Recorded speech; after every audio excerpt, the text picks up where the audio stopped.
నమస్తే ఆరోగ్య చిట్కాల కార్యక్రమానికి స్వాగతం. అతిగా వచ్చే తుమ్ములు ఆగుటకు కొన్ని చిట్కాలు. మంచి గంధం పొడిని నశ్యంలాగా వాసన పీల్చుకోవడం వలన తుమ్ముల సమస్య నివారింపబడుతుంది. తుమ్ములు ఎక్కువగా వస్తున్నట్లయితే 4 చుక్కల చొప్పున నువ్వుల నూనెను చెవులో వేసి దూది పెట్టి తర్వాత వేడి నీటితో తలస్నానం చేయడం వలన తుమ్ములు ఆగిపోతాయి.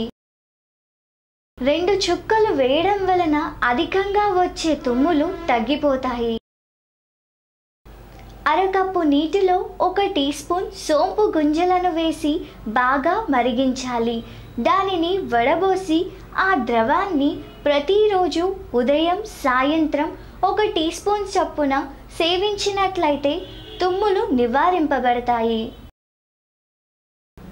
ఎక్కువగా తుమ్ములు వస్తుంటే కొత్తిమీరను నలిపి నశ్యంలాగా పీల్చుకోవడం వలన తుమ్ములు ఆగిపోతాయి. 20 గ్రాముల సొంటి పొడి, అంతే మోతాదులో ఉన్న చెంగల్వ కోస్టు పొడి, పిప్పళ్ళ పొడి, ద్రాక్ష పండ్లు, మారేడు పండ్ల గుజ్జును కలిపి దానిలో 1/2 లీటర్ నీటిలో మెత్తగా నూరి అందులో 70 గ్రాముల నేతిని వేసి కేవలం నెయ్యి మాత్రమే మిగిలేంత వరకు కాచి వడబోసి ఒక సీసాలో భద్రపరచాలి.